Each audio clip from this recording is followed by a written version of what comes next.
The vibes. BJ Armstrong and Mo Mootsie bring you the Hoop Genius podcast presented by NBA 2K23. If you don't already, hit the link in our description and get your copy. And whilst you're there, tap in with the Discord server because today we're answering your questions. We had a bunch of questions come in on Discord. We had a bunch of questions come in on Twitter. We're going to start with the Discord. So if you want priority for your questions, you've got to get in there. Got to join the conversation. So many great basketball fans in there. We have great conversations every day. We have lots of laughs, lots of jokes, lots of memes, but also some great discussions. And then if we get time, we're going to tap in with all of these Twitter questions too. BJ, you ready to give the people what they want? Come on, Mo. Stay ready, baby. You know what I'm Stay saying? ready. There's so many games going on. We got to give the people what they want right now. So first question comes in from Joshan Bassi, regular listener of the show, big support, big up to Joshan. He says, after Steve Nash's stint at the Nets, which retired players do you think would make good NBA coaches? And then BJ, you say I throw jabs. He's put in brackets, unlike Nash. I said, whoa. The Hornets have actually invited Steve Nash to consult with them a little bit, which I think is interesting and exciting for LaMelo Ball in particular. But we're talking about coaching a whole team. We're not just making people great scorers. We're talking about a whole team, defense and all. Which retired players would you like to see coaching an NBA team, BJ? Give me 3 names. Well, that's a tough call. That's tough. And the reason being is because you got to actually do it, and you have to actually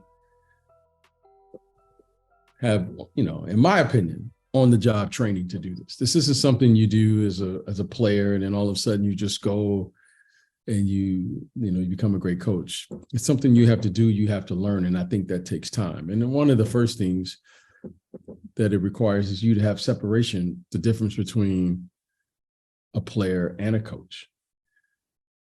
I never thought, I know Steve Kerr. I played with Steve Kerr. I was friends with Steve Kerr. I never imagined Steve Kerr was going to be a good coach, let alone one of the greatest coaches of all time. And his locker literally was right beside me. That's crazy. And you played against him in college. I've seen like a Instagram account that posts throwback pictures. That's what I'm saying. They posted a throwback on YouTube.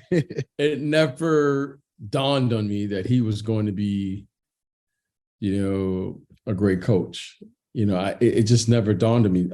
I think the best coaches, first, what requires to be a good coach? First, you have to have an incredible talent or ability to listen.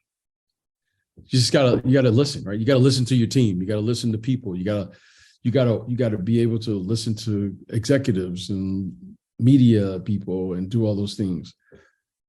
I don't know if there's a correct way or incorrect way to become a great coach, but what I do know is that guys who I've played with or against, whether that's Doc Rivers or Steve Kerr or,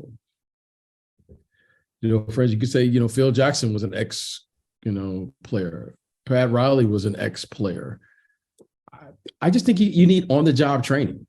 I don't think there's no right way. When you look at Phil Jackson, you say, okay, he coached in the CBA, which is the Continental Basketball League for many years. Pat Riley was sitting on the sideline, assistant coach, and he was ready, So I just think it just takes time. I'm not sure, I'm not sure what the correct answer is, but just because you play in the league certainly doesn't ensure that you're going to be a great or a good, professional coach. I think one name that intrigues me is Tim Duncan because he's been an assistant there for a few years in San Antonio. Oh, I think he would be awful. You think he'd be awful? I think he'd be awful. Too quiet? No, I don't see him. I don't see him with the spectrum of. Because he's just been so good. He's just been so great. He can't relate to the players on the end of the bench. Okay, all right. So no, it's not. It's not even relating. It's just you have to understand and be able to listen. Okay, I can relate. Everyone doesn't have the talent of the Tim Duncan. Okay. I don't see Tim Duncan spending countless hours in the gym in the summer just talking basketball. Okay. I don't see that. Okay. Do I think Tim Duncan knows the game? Absolutely. Do I think Tim Duncan would understand how to coach great players in a high pressure situation? Absolutely. Do I think Tim Duncan wants to spend countless hours in the gym in the summertime doing all those things? No. And I don't think he doesn't have this personality. Now, do I think Kevin Garnett would do something like that? Oh, I would love to see KG as a coach. I would love to have him as an assistant coach in Boston. But do I think KG would have? I don't think KG has the patience to be a coach, though. I got a name for you. What would you think about Luol Deng as a coach? Because he stays locked in. He stays locked in the gym. He has his federation. He has his camps with the South Sudan Basketball Federation. He could be. You know what I'm saying? Like you never. He stays in the gym in the summertime. I don't.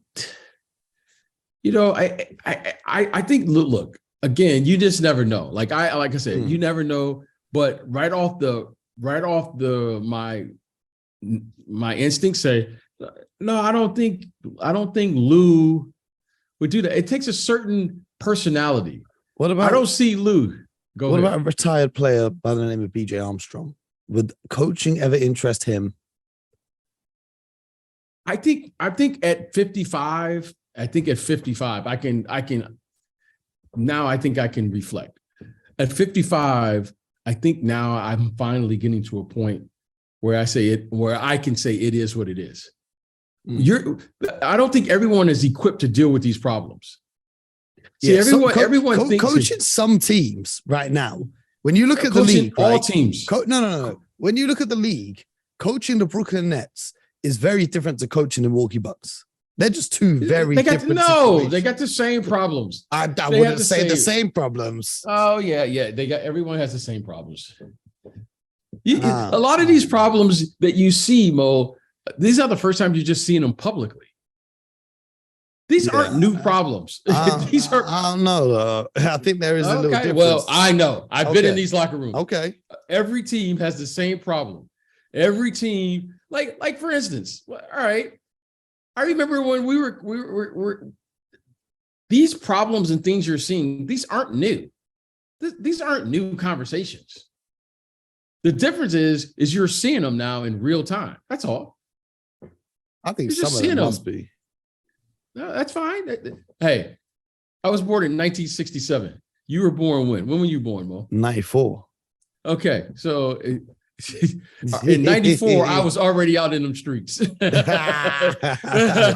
been in the streets since 94, though. Okay, in 1994, let me tell you something, Mo. I was already in the NBA in them streets. Okay. And let me tell you something. Those problems that you're seeing today were already happening. Get ready to go play the All-Star game. But, that's okay. Okay. So you mentioned Steve Nash. So not Steve Nash, Steve Kerr. The second question comes in from Manda, who says, considering that Steph is still putting up huge numbers, do you think the Warriors should trade Draymond and Klay and build a roster around Steph to get another ring? Klay struggled a little bit to start the season. Draymond Green's obviously had some off-court issues. What would you think about the prospects of trading those two guys? Because that does then give them the flexibility to play the young guys. It's kind of funny, to hear that. It's kind of weird, like after 7-8 games, you're like, okay, let's build around these guys. Well, last I checked, they have James Wiseman. Is an NBA. We all think he's going to NBA starting center. We have the kid Jordan Poole. We have Andrew Wiggins. They've already built around these guys. Now it just comes down to the following. When are they going to commit to playing those young guys? That's all. This isn't anything new that any of us. Them winning the championship last year just. The reason it didn't happen last year was because they won a championship. Yeah. You can't just dismantle a team and they're winning. I don't think any of us expected them to win other than the Warriors. Everyone can sit here and go, I'm a Warriors fan. I didn't think they were going to win the championship last year. However, give them credit for doing it with this group. Yeah. Okay, give them credit. Now The replacements for those guys are already in the building. Jordan Poole is paid like a starter now. Kuminga, He's going to get paid. Kuminga is a player. Okay, now He's a raw talent. Raw talent or what have you. This league is full of raw talent. What happens when you get raw talent? You put it out there and you let it play to get experience. That's the problem with the NBA today, ladies and gentlemen. There's no place for them to develop other than the NBA. Mm-hmm. They're not going to college for 2, 3, 4 years. They're not going to the G League. They're not going to play in Europe. At least these young kids who Most come players, over here yeah. immediately. Yeah, they're not playing like Luka Doncic for 4 or 5 years and whatever. Okay, before they come over here. That's why those guys are more advanced. They're not like Giannis, okay, who play 2, 3, 4 years and then they come over. They're coming immediately from high school. Some of them, like LaMelo Ball, I don't even know if they finished high school. I don't know what this is now. So then these kids come over here, they play, and then suddenly we realize, oh, he's got to develop. Well, where's he going to develop? He can go to the G League and score 35 or 40. But as we know, just because you score 35 or 40 in the G League, that's not the NBA. They can score 30 in the Summer League. That's not the NBA. So now there's only one place we're going to find out whether or not he is the player we think is going to be, whether he's raw, whether he's ready or not. Because the rookies that are playing right now, they're not ready either. The difference is they're just not on a good enough team where they don't have to play. So you got to throw them out there and let them play. If this kid was on the Detroit Pistons right now, he would be playing 35 plus minutes, which would be invaluable to his growth. And that's what he needs. He just needs minutes. That kid has all the physical talent that you could want. He can run, he can jump, he can shoot, pass, da-da-da. Now, unfortunately, he's playing behind an all-star. His name is Draymond Green. Mm-hmm. That's his problem. So a lot of fans have jumped on the Warriors bandwagon over recent years, over the past 10 years, where they've been largely successful. But Ollie Khan wants to know, how do you decide which NBA team to follow as a newer fan? BJ, if you were coming to the NBA fresh today, who would you support? The team where I grew up, the Detroit Pistons. Mm-hmm. So for our international audience, though, they don't have that natural affiliation to a city. Yeah, that's what makes sports interesting, is because I'm learning. Like that question to me is not, that never even entered my mind until I was like 30 something years old. You rooted for your home team. Mm-hmm. Like Detroit, sports was always and always will be a local phenomenon. Mm-hmm. This is new when you start rooting for players, regardless of what team he goes on. Like watching people now root for the Lakers just because they're LeBron fans. Or yeah, it's you're crazy. Rooting for that's a new phenomenon. So for me, it's just very simple. I root for the Pistons. Mm-hmm. Well, I don't care where I'm at. Even when I was playing for the Bulls, I wanted the Pistons to win, except when they played us. I am a Detroit fan across the board. This whole thing of, well, I live here, I root for this guy, that's you've always rooted for the home team. That's how I grew up. Now I'm learning this. So to say, if I lived in Europe, which team would I root for? Well, that's kind of like, who's your favorite player? I hear it. I mean, what colors you like? Some people root for the teams with the nicest uniforms. Or here's the thing, though. I don't think that's bad, because for me, obviously, everyone knows I'm a Boston Celtics fan, but my family lives out in Boston in the States. I don't know if people know that or not. Right. That's why I've supported the Celtics my whole life, because that's all I know is Boston, right? But for people here in the UK or around Europe or around the rest of the world, I always say to them, whichever team you think has the waviest jerseys and branding and merch, root for them. Because in the NBA, what makes the NBA so great, in my opinion, is some teams are great and then they go in a rebuild and they're not great. And you've got to stay down with your team. You're going to support them for the rest of your life. Like Warriors fans in the 2000s would have never thought that they would be celebrating championships like they are today. The same way Milwaukee Bucks fans, maybe 10 years ago, wouldn't have thought they'd be rooting for a championship team like they are today. So I think just go with whatever you like. And then I think that the thing that, for me anyway, if I lived in, let's say I suddenly became a football fan, right? yes, Growing up here in the States, let's reverse Premier it. League. Yeah. The first thing I would do is I want to understand the league first. Mhm. I want to understand the rules. I want to understand the game. Mhm. Like, it would be so cool for me, I would think, growing up in Europe, because you get a chance to look at the game. Mhm. You, like, when we broadcast the games over there, you see only our very best. Like, you don't talk about the league. You just talk about the storylines or the headlines. The playoffs, the You know, finals. like for instance, I find it always funny. People be like, Jordan. They act like there were no other teams other than Jordan. Like, you say, if you said the NBA, you go, Jordan. Well, who else was in that era? Jordan. So highlights and all those things, that's been a phenomenal marketing plan. Give the NBA credit.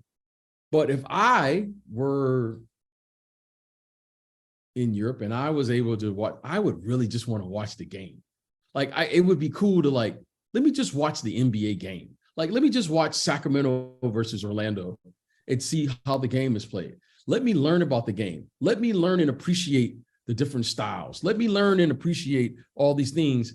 And then determine from that point, like, what direction you want to go in. But so many people root for favorite players and they don't even understand the game. So, when you look at the Warriors, you say, well, the Warriors fans, of course, it's like me saying, I don't expect the Detroit Pistons. Of course I do. That's why I'm a fan, which is short for fanatic. Mm-hmm. When you said that, I was like, Mo, no, I'm a fan of the Detroit Pistons because I am a fanatic person about my team. We're going to win. Mm-hmm. And then when we lose, that's why we're all emotionally involved in the game. Now, because I also understand the game, I can assure you we're not going to win, and I can tell you why we're not going to win. And that's what makes it cool to be a fan, because you can go to the game, appreciate the game, cheer, and then look at the things that are possible. And I can look at the game right now and have what I would consider, I'm not saying I'm right. I can just say, okay, I think this team has a chance to win with these players. Maybe I think they should move this player. Maybe I think they should be able to draft this player. To me, the fun part of winning is the process. Because once you win, then it's no longer fun. Yeah. Like you're the first time like, you win. Seeing your team go from bad to good is a real special feeling. That's the greatest. That's why I can't relate to bandwagons. Once you win, then it's nothing the like business kicks in. Then the ego kicks in. Well, who's the reason? And then everybody's got to get paid. And then the team doesn't want to pay a guy. Then, player X says he needs more shots. And then, all these things, like watching the Warriors now, like, well, this guy's got to play. Who's in the rotation? This guy's not playing well. Well, no one said Klay Thompson was bad last year, but suddenly this year he doesn't have his legs right. We got to rebuild around Steph Curry. Well, what are you talking about? Like anybody who has won knows how difficult it is to repeat. Yeah. There's a reason why not many teams do. Yeah, there's a reason why everyone just doesn't repeat. There's a reason. And the reason is, Mo? Because it's very difficult to do. And let me tell you something. Let me tell you something right now, which everybody needs to hear. Steph Curry, Klay Thompson, and Draymond Green aren't getting any younger. They're not getting any younger. That's facts. That's it. That's facts. There's a reason why you don't. This is tough. This is tough on these guys. These guys have been playing a lot of basketball over the last. They've gone to 6 or so NBA finals, or something like that. Yep. You just don't go to 6 NBA finals and be like, let me just turn it on again. These guys are all in their 30s now. Klay's had some injuries. we got to take what we can get at this point. And right now, Steve Kerr has a huge dilemma. He's got to develop these young players to be able to withstand the challenge of what it means to be an NBA champion and trying to repeat back to back with no experience. Let me see you try to do that, Mo. Okay. Mo, that's I not would love the chance. Well, I bet you would. Yeah, I think anyone would. But, repeating as a champion is very difficult. BJ managed to do it, not just once, but twice, back to back to back. And that's why you guys should subscribe to the show if you're listening right now. You're getting gems, you're getting wisdom. But trying to speak of repeating as a champion, the Milwaukee Bucks, obviously, they won 2 seasons ago now, but then last season, Middleton was injured. They lost in Game 7 against the best team in the world, the Boston Celtics. But Jack Hawker wants to know, can the Bucks go all the way again, or are they just on a good run to start the season? I'm backing Giannis. I believe they could win a championship again this year. Listen, that's a great question. And, Mo, it is such a joy as an NBA fan in this era. And I just told this to my son the day we were talking about basketball. And I love my oldest son. I love talking to basketball about him because he's beginning now to understand the game, Yeah. And he told me today, he was like, you know what, Dad, man, it's good for me to right now to look at a guy like Victor Wembanyama. I said, why do you say that? He said, because Dad, he could be one of the greatest players of all time. And that's the first one that I would see in my adult life. He's 22 now. Yeah, from the start to the finish. From the start to the finish, right? He didn't see, he was too young when LeBron 20 years ago. He was 2 years old when LeBron started. They didn't have internet like that. You know what I'm saying? When LeBron was in high school, 2001, 2002, they didn't really have internet like. He didn't see Kobe Bryant at the beginning. You know what I'm saying? He didn't understand it. But he was excited about Victor. You know what's exciting now? You and I are perhaps watching one of the great talents right now of all time in this kid, in Giannis. And that's really cool to see. And that's why I said, it would be really cool to be a basketball fan and understand the game, because you get a chance to watch a guy. And what's really cool is watching Giannis' game improve every single year. His handles, Mo. Now he's really doing things off the dribble that you're saying, I've never seen a 7-footer do the things he's doing, Mo, as far as handling the ball. Yep. I'm excited to see where this goes. And so I think, can they repeat? Absolutely. I mean, this guy, Giannis, Mo, I don't see anybody stopping him. Head up. Mo, the only matchup that worries me is the Cleveland Cavaliers. That's the only matchup, because that level of rim protection that they have there is something different that I don't think anyone's really seen before in recent years. I agree with you, but the great ones always figure it out. That's the difference, Mo. He's too great of a player not to figure it out. Now, like he has options. Okay. Mo, he's got options. They have 2 7-footers too, Mo. Let's not disrespect them. Shout out to Brook Lopez. Shout out to Bobby as well off the bench. They have pieces over there. And if Chris Middleton, Drew Holiday, Bobby Portis, Giannis, and Brook Lopez versus Karis LeVert, Donovan Mitchell, Darius Garland, Evan Mobley, and Jared Allen. BJ, that's pretty good. You gave me too hype. That's pretty good. I'm fired up. I'm getting too hype right now. We got to keep it moving. No, I can't keep it moving, because you know what, Mo? That's a pretty good 10 on the floor. Those are good matchups all the way around. Can you imagine right now at the guard position with Holiday having to guard those 2 guards, but then you got Chris Middleton. He's got a size advantage on Donovan Mitchell. Then you got Giannis and Evan Mobley. You got the old. Come on, man. There's a lot going on here. So, Mo, can they win? Absolutely. The best player on the floor is unquestionably Giannis. He's the best player. Without a doubt. Is Evan Mobley capable of having a 20-10 game for the series? Absolutely. Absolutely. So I think they have a shot. Now let's see who's healthy.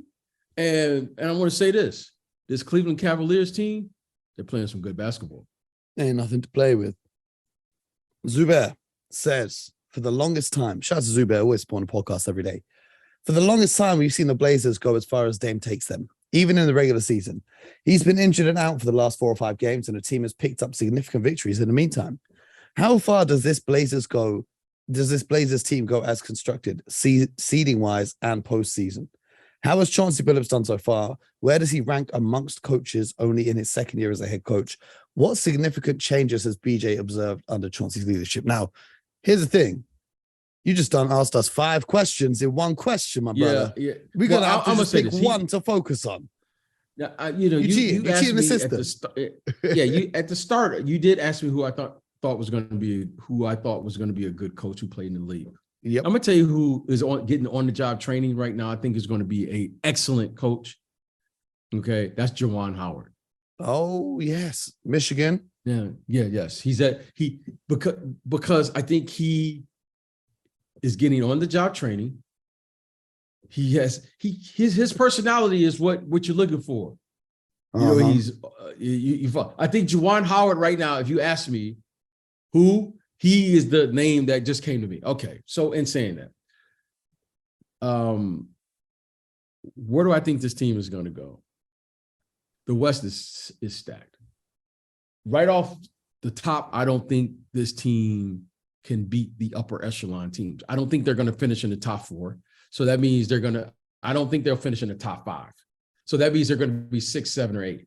Do I see them beating a healthy Clippers? No. A healthy Warriors? No. A healthy Denver? No. A healthy, who else is over Phoenix? There? Memphis? Phoenix, no. Dallas? No. I don't see them beating those teams. So I think for them getting to the playoffs, I see them getting to the first round. If they got to the second round, I think that is a terrific season for them. But I don't see them beating those teams. Definitely. C. Rose wants to know, shout out to Chris. He says, after a strong start and with Zaire and Jaren Jackson Jr. about to return, are the Grizzlies a legitimate top seed contender? And if not, what do they need in order to push themselves over the top? So for me, the thing with the Grizzlies is just time. We forget how young they are as a squad. They got the pieces there. They got the superstar Ja Morant. They've got a defensive anchor in Jaren Jackson Jr. I love what Steven Adams brings. They've got Desmond Bane, who's lining it up on almost a nightly basis. I think just give them time to figure it out. They're a young team. No one's going to win in their first go around. What do you think, B? Well, with Ja Morant, now comes the expectations. And I think this team has to manage expectations. They could have easily lost to the Minnesota Timberwolves a year ago. Easily. I mean, they could have easily lost. Minnesota, in many regards, should have won that series, but they didn't. Coulda, woulda, shoulda. Now we have Ja, and Ja is, I mean, he is a highlight reel waiting to happen every single time he comes on the floor. Mm-hmm. I think, the thing that concerns me is injuries, right? The one kid seemed like he's hurt. Jaren Jackson. Yeah, Jaren Jackson. I mean, it's just very unfortunate because you want to see these guys healthy. Ja Morant gets hurt last year in the playoffs, doesn't finish the series versus the Warriors. I don't know what the ceiling is of this team. Why? It's because I haven't seen them healthy for a long enough time. But I do know they have talent. I do know they're a tough group. I know they're fun. They have, now they've won a playoff series, so they got a little taste of that. But they won 2 playoff series last year, right? Did they win 2 No, they won 1 playoff series last year. I think right now they're still I hope they aren't the Atlanta Hawks. Remember when the Atlanta Hawks went to the conference finals? With Jeff Teague.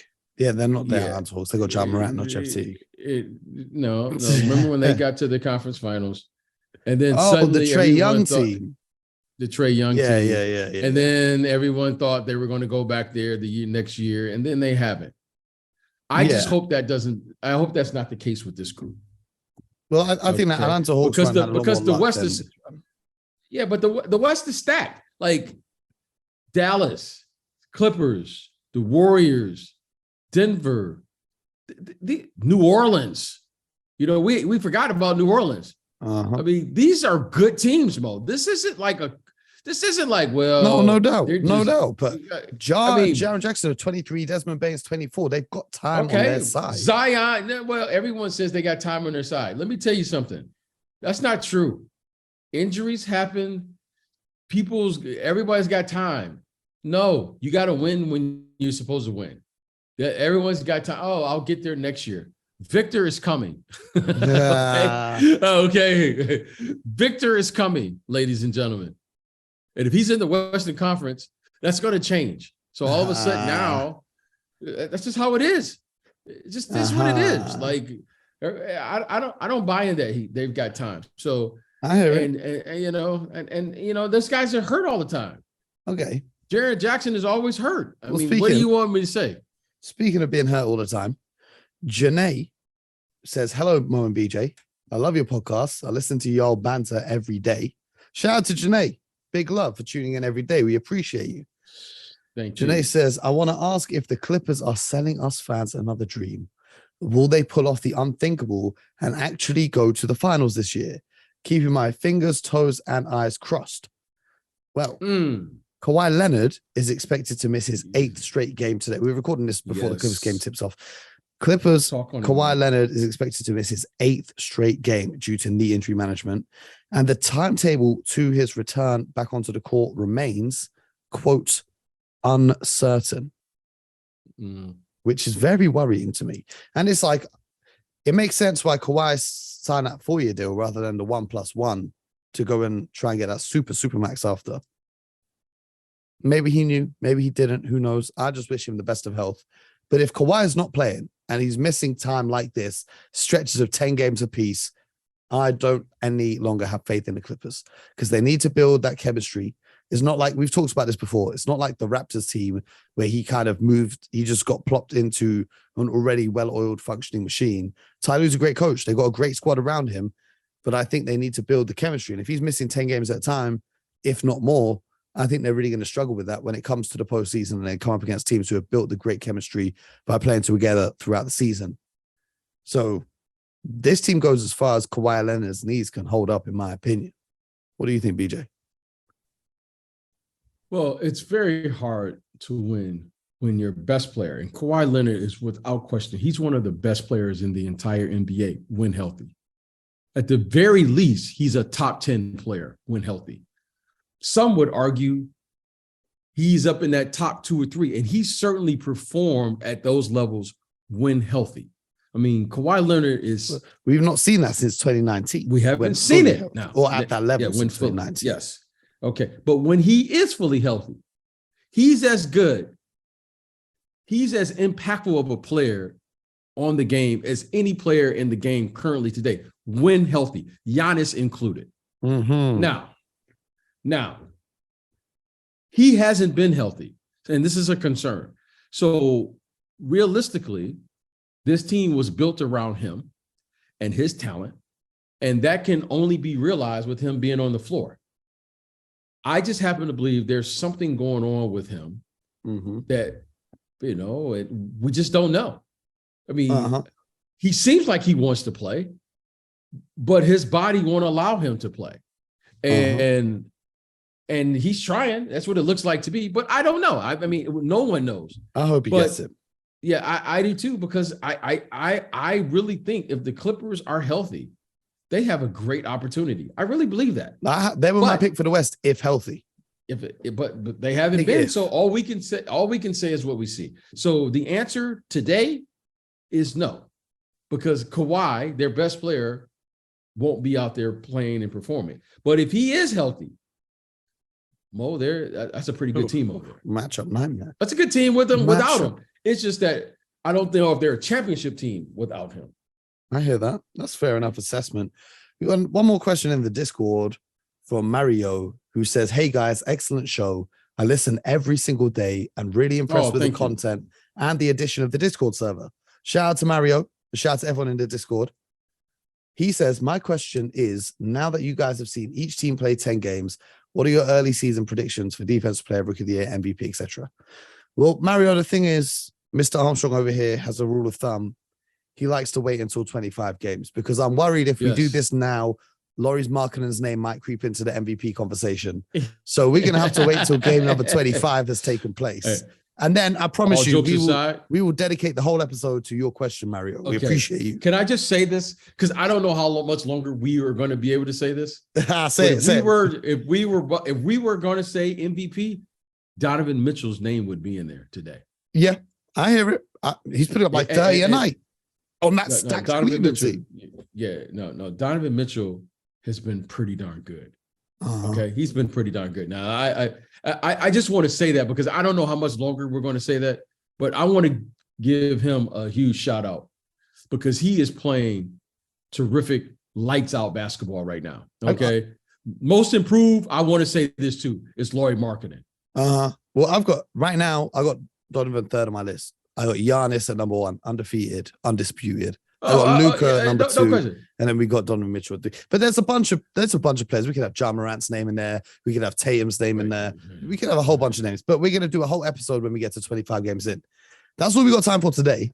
We've got all the questions. That's it. We got BJ. You know we got to keep it moving, keep it grooving. But the good news is we still have a bunch of questions on the Twitter timeline that we're going to get to and answer. Shout out to everyone who sent the questions in there. We'll get to your questions. Thank you to everyone who joined the Discord and got their questions in there. Make sure you join that if you want the priority questions. You know what I'm saying? So shout out to all of you. Shout out to BJ as well. We're going to be doing this again. We're going to be doing this more regularly throughout the season. I love these ones. These are my favorite episodes, I think, B. These are my second favorite episodes. My favorite episodes is episodes after the Lakers lose. But my second favorite episodes is answering the questions from our listeners. Because I got to come in with a mic flaming hot every time the Lakers lose. Hopefully, we get 70 more of those editions. Yeah, gosh, Mo, you're so bad. You're so bad. You're so bad. But we love you anyway. We love you anyway. Yeah, but we love you anyway. It's all love to the people. It's all love to the people. Great questions. I think out of every podcast, we have the best listeners. We have the best listeners. Out of every podcast out there, I could put the Hoop Genius podcast listeners up. I can't wait till I get over. I can't wait till I get over there. It's going to be season. I get it. It's going to be season. I can't. And we got to announce it in advance because we got an international audience. We need you to come and spend a weekend in London. You know what I'm saying? Get lit with the squad. I need it. So it's going to happen. I need good food. I need to be with my people. Come on, man. I need to get that good music. I just want to rock with. I just want to have my shirt. You know the vibes. The vibes. Real name, no gimmicks. BJ Armstrong in the place. We're gonna be back very soon. You've been listening to the Hoop Genius podcast, sponsored by NBA 2K23. Go get your copy of the game. Whilst you're here, make sure you leave us a review on Apple Podcasts. It helps us hype up in the charts. Leave us a 5-star rating on Spotify. Share the podcast with your friends if they want to get into the NBA, if they're new to it, or if they're NBA lovers and diehard NBA fans, they can get into it too. We're here for everyone, old or new, old or young, whoever you are, wherever you are. You just need this in your headphones or on your speakers every morning. Hoop Genius podcast, don't go anywhere. We're going to be back tomorrow nice and early. And in the meantime, you guys know the vibes. Get buckets.